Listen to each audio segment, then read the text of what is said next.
Audrina, you have a test for me then. Want to come over here quick and scan this?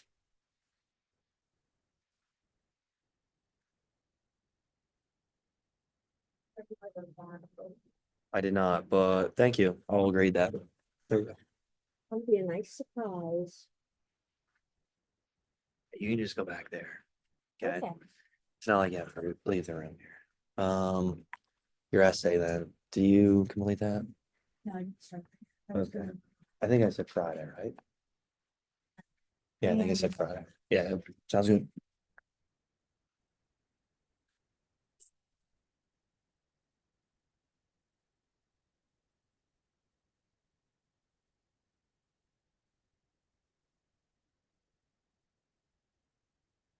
Chloe, did you take this exam yet?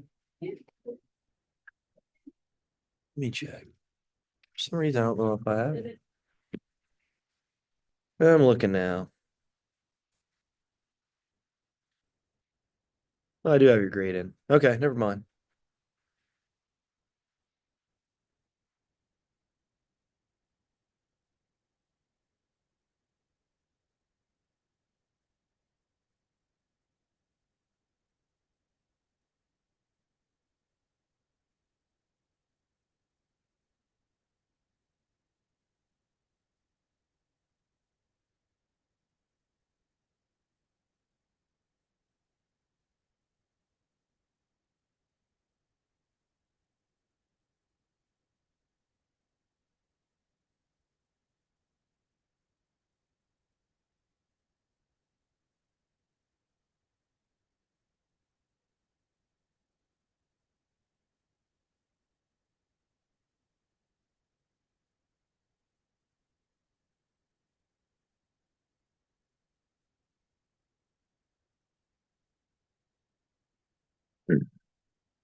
All right, here we go. So Bismarck, how did he finally unify Germany? So again, what was he again? What was his nickname?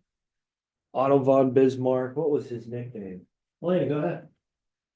The Iron Chancellor. Good job. He realized that the only way to try to unify these German-speaking states was through what and what? What and what? Awesome. Okay. Blake. Iron and blood. Yeah, blood and iron. Good job. So yeah, warfare and innovation, right? And utilizing this innovation to build a strong military. Right. What did he use to his advantage to win these wars? He went Denmark and Austria. Luna. Yeah, good job, right? So he could mobilize his troops quick, fast, efficient before the enemy could even react. Right. He did this against Denmark, right? And this is a way to try to unify the northern German-speaking states, gain access to the waters, right? Advance the economy. At the same time, build up a navy. All right. So he also was two steps ahead. Who did he have help him in defeating Denmark? Yeah, no. Luna. Austria, yeah. So this is a way for him to kind of see what kind of military Austria has. See if they're innovative. See if they're up to par with the Prussian military. So then, yeah, a few years later, he attacks Austria, right? He decides to go to war with Austria. But again, he antagonizes these enemies first. He needs to be careful. He doesn't want the other European powers of the Congress of what? To get involved? Congress of what? Delegation. Yeah, good. So he realized if England, Russia, Spain, France, if they all get involved, it's going to be difficult for him to achieve these goals. He's got his whole fine line. All right, but he defeats Austria in how many weeks? You guys remember? How many weeks does he defeat Austria? Okay, so 7 weeks, that's it. So if you have a decisive, quick, fast victory, right, you are not going to get these other countries involved. So good. All right, was that enough though? Was that enough? Defeating Denmark and Austria? Was it? No, he had to defeat someone else. Who do you have to defeat? right? This is gonna finally stamp the approval of German unification. This is finally gonna bring in these southern German speaking states. Go ahead, Austin. France. Yeah, good job. So the Franco-Prussian War in 1870, right? A lot of people look back to this conflict, which starts World War One, right? I know we got some time there yet, but this is already building rivalries, alliances, okay? So with that, again, did he antagonize France? Yeah, right? He made them look like the aggressor. And again, this was smart on his end. Okay, he was a cunning statesman. And the reason for it, again, he doesn't want the Congress of Vienna to get involved. So he antagonizes France and throw the first punch. So as they do that, right, through this telegram, right, EMS telegram, okay, France decides to be the aggressor. So Prussia now can unleash its force. Yeah, what do you use to his advantage? Brody, what do you use? The trains, yeah, good job. Mobilizes troops, defeats France just like that in months, in months. The great French army, right, defeated in months. That's all it took. Okay, so you gotta imagine, right? Everybody was fearful of France, fearful of Austria, but now Prussia under Bismarck and all this new innovation from the second wave of the Industrial Revolution, well, now he's taken them down, right? Now there's a new bully on the playground in Europe, and it is Germany. Okay. Real quick, so, Bismarck, did he become the Kaiser, the king? Did he? No, he didn't. Who became the Kaiser of Germany, the first emperor? What was his name? I think it was one of your terms. All right, Jason, your name's honest. Kaiser Wilhelm I. Yeah, good job, Kaiser Wilhelm the First. So with Bismarck, he was smart about it. If he just would have reined all power in, well, it would have been hard to unite all of Germany together. Again, he was a hardcore right conservative, okay? And let's face it, he's been at the forefront of Prussian military decisions, right, of the state decisions for a while. So he's like, listen, I'm gonna give my power to someone else, right? Someone else has to be Emperor Kaiser. That's William the First. Right, where'd they crown him? Where did they crown him? I thought this was interesting. Malaga. Yeah, the Palace of Versailles. Is that in Germany? Where's that? Well, it's in France. Good. So there's a reason for this, right? Obviously, the Palace of Versailles is beautiful, right? It was in the hall of, what was it again? The hall of what? Road? Mirrors, good. So he did this, right? Germany decided to do this in the hall of mirrors again because it's beautiful, sure, great, right? But there's another reason for it. Okay, if you go in the heart of your enemy, your rival, again, the strongest military in Europe, France, right? Well, it was, not anymore. If you go right into their heart and crown your king, now you're showing again who is this new world power. Now you're showing who is the new world leader. And now it is, you got it, Germany. Okay. Is that going to cause a rivalry between France and Germany? Oh yeah, big time, big time. That's going to cause a lot of tensions moving forward.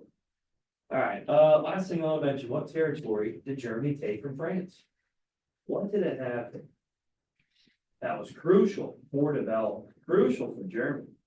Might have to look at your slide. I don't know if you didn't write it down here. Oh, yeah, got it.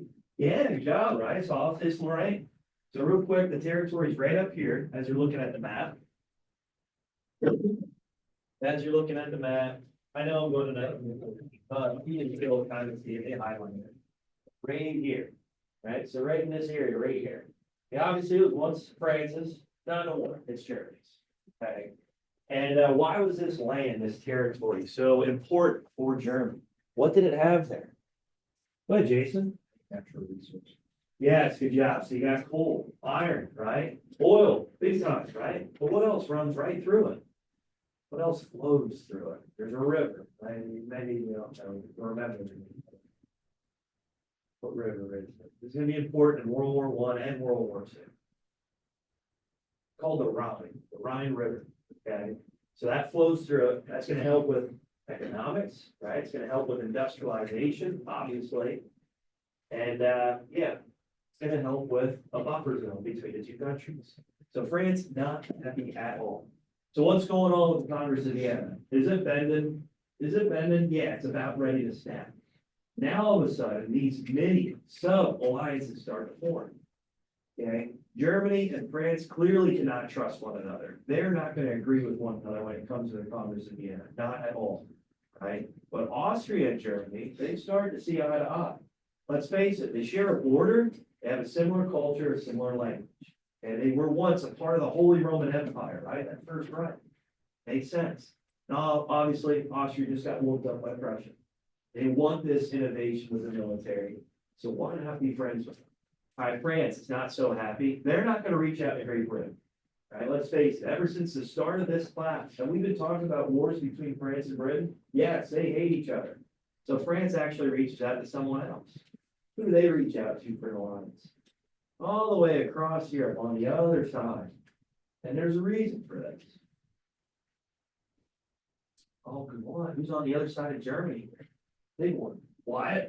Russia, good job. So why Russia? Why would France ally with Russia? They're not even connected. They don't share a border. What's the reason for it? What's the reason for it, you think? Yeah, why? Like Germany. All right, yeah.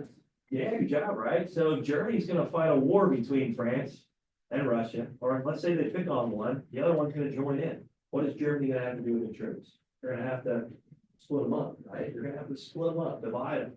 Right? Are you gonna be as strong if you have to divide up your army? No, you're not. So that's already these alliances formed. The Congress of Vienna is about ready to snap because of these sub alliances. All right, here are your terms for today. So I'm not going to go too far into notes just because, well,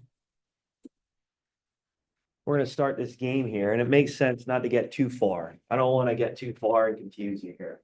So we get to imperialism, right? So we just talked about all states learning, right? We already mentioned about that territory, the importance of it. And remember it, when we get to World War I and even World War II, that's going to be an area of contention. All right, so then we got imperialism, social Darwinism, extractive economies, and the Berlin Conference of 1884. All right, so there you go, there you go. With the game that we're gonna play, we might start it tomorrow. If not tomorrow, then we'll go to public Friday. We'll go to the cafeteria. If not the cafeteria, we'll find an open area where we can host the dice. But we're gonna simulate this Berlin Conference. So that last term is important to understand for the game. All right, once you have a concept of it, then you guys can act it out. All right, we're simulating it. All right, so I'll give you guys some time.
Bless you.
Water fountain.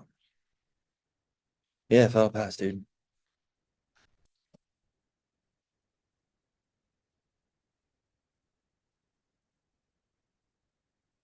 All right, here you go. So imperialism. What do we have for imperialism? What definition do we got? All right, Jason, you're killing it today. Go ahead.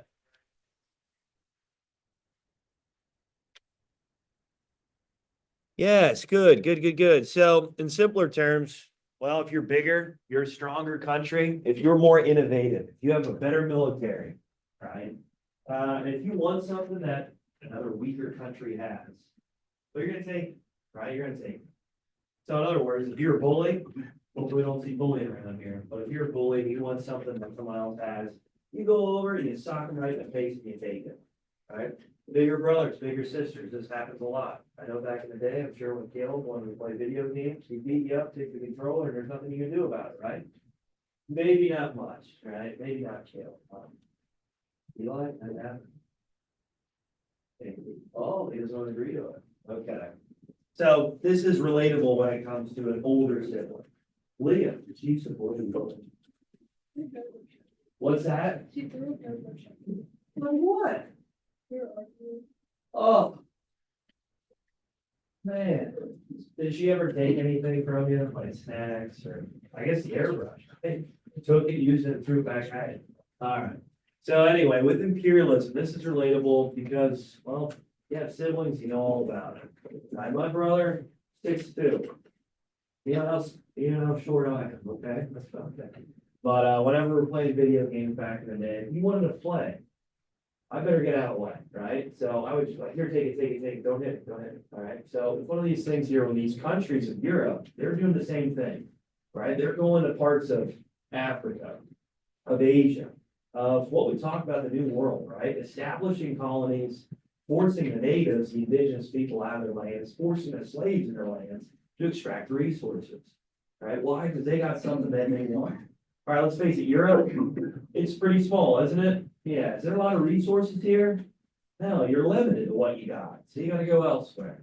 And Africa is gonna be the place to go for these European countries.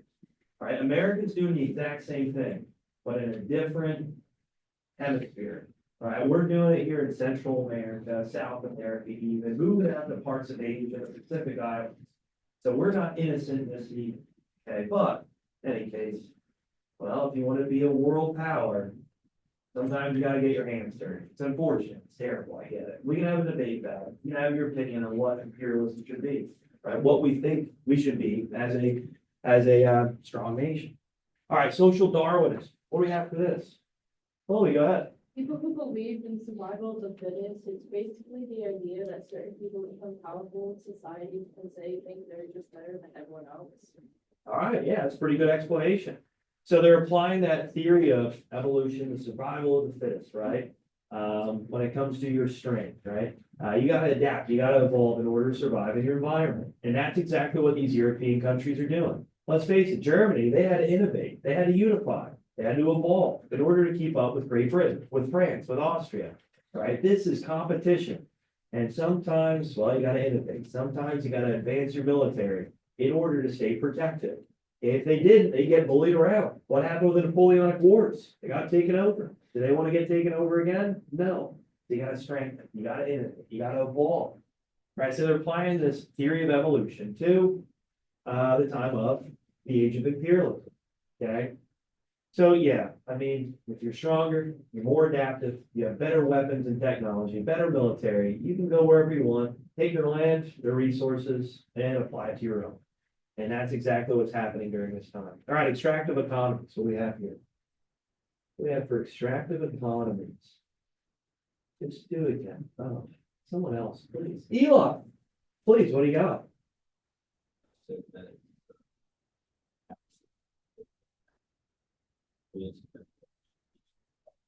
Yeah, good. So as these colonies are producing goods, materials, resources that you can't find anywhere else. All right, these European powers, they're going there, they're taking the resources from these lands, from these colonies, let's say in Africa or Asia, and they're bringing it back to their own country. They're extracting them and applying it to their own country. Do they have to pay for it? No, because, well, let's face it, they're colonizing these areas. They're forcing the people in their own land to work as slaves to extract the resources for them. Sounds terrible. It's awful, right? For these European countries, this was a money maker, right? Again, the United States does something similar in Central South America, out in the Pacific Islands. Their big key resource was sugar, believe it or not. So in any case, you can see how these extractive economies work. It literally says it in the name. You're extracting the resources and applying it to your own economy. You're bringing it back to your marketplace, your industrial developed country. All right, finally, the Berlin Conference. This was a way to try to keep peace, okay? As that Congress of Vienna is about ready to snap, about ready to break, okay? Otto von Bismarck calls together all the European countries and says, listen, we gotta solve something out here, right? If we continue on this path of imperialism, if we continue on this path of just really expanding into territories and lands that, well, we're gonna be competing over, well, sooner or later, push come to shove, there's gonna be a war that breaks out. So this is a way to try to keep peace as these European countries are expanding into other areas, right? Specifically here in Africa. All right, so in other words, these European countries, they sit down, these diplomats, these statesmen, all right, and Bismarck runs it. He leads it because he's the Iron Chancellor, right? He's now this new world power, this new world leader. And they literally carve up Africa, kind of like a cake, right? They carve it up and they present it to these European countries. They try to divide it up so that everybody's happy. So think of it kind of like a party in a way. And depending on your power as a country, depending on your military or innovation, you get more than, let's say, someone else. And they're divided up. Do you think any of these African kings, tribal leaders were invited? No, not at all, right? It's just the European powers because they have the strength, they have the innovation. All right, here's a good political cartoon of the time, this scramble for Africa. As these European powers are tugging at its seams, they're all looking to grab any resources, materials from this land, okay? And that's a good representation of it. And with the game that you guys are gonna play, we start tomorrow, if not definitely Friday, right? This is what you're gonna simulate. You're gonna be a European country, you're gonna be fighting for land. Roll in the dice and see exactly what kind of territory you get. All right, so real quick, I just want to get to that Berlin conference, show you a political cartoon that makes sense. All right, again, we talked about imperialism. This is just a stronger country, more adaptive, more modern. Again, I already talked about it. Right? A stronger country taking over a weaker country and territory for its resources, for its materials. Again, think of the bigger brother, the bigger sister. If they want something that you got, they're gonna take it. Right? Let's face it. I think of my 6'2", big brother, okay? He wants to beat me up. He wants to take my games. He's gonna do it. There's nothing I can do. I can cry to my mom, sure, but next time he's gonna beat me up even more. I gotta be careful. So in other words, imperialism is just that.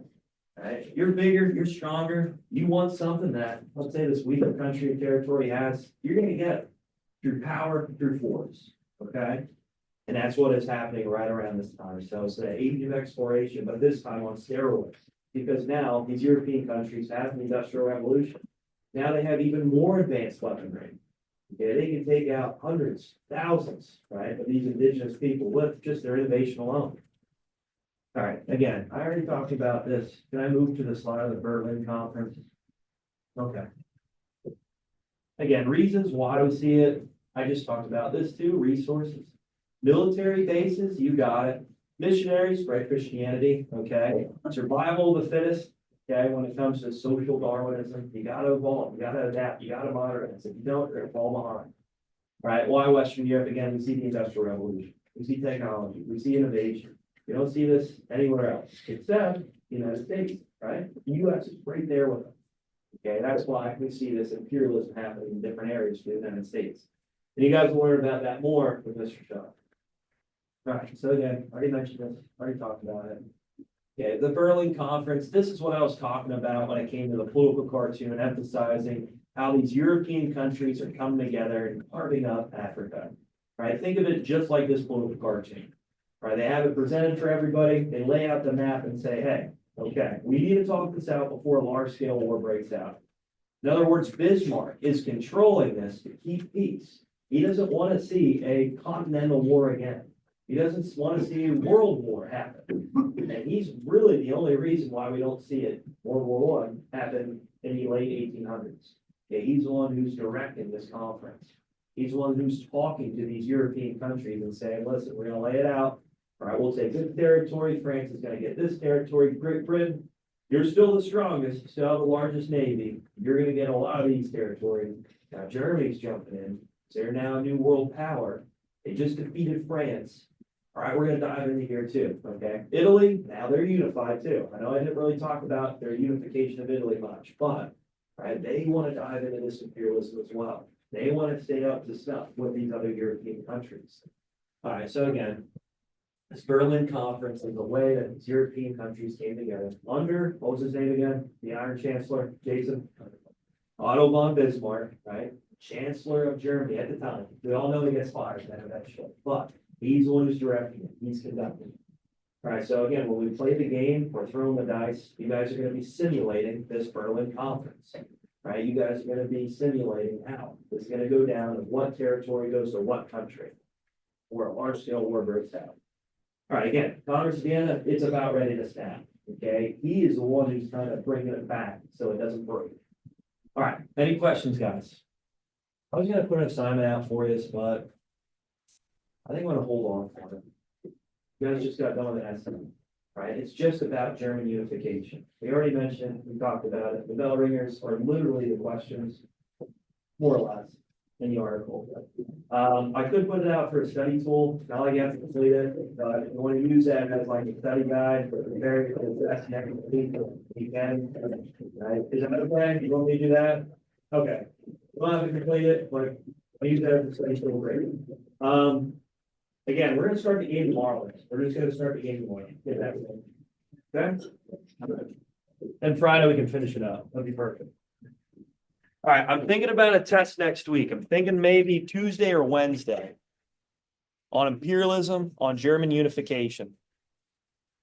I'm trying to break it down into small topics so you don't have a big test.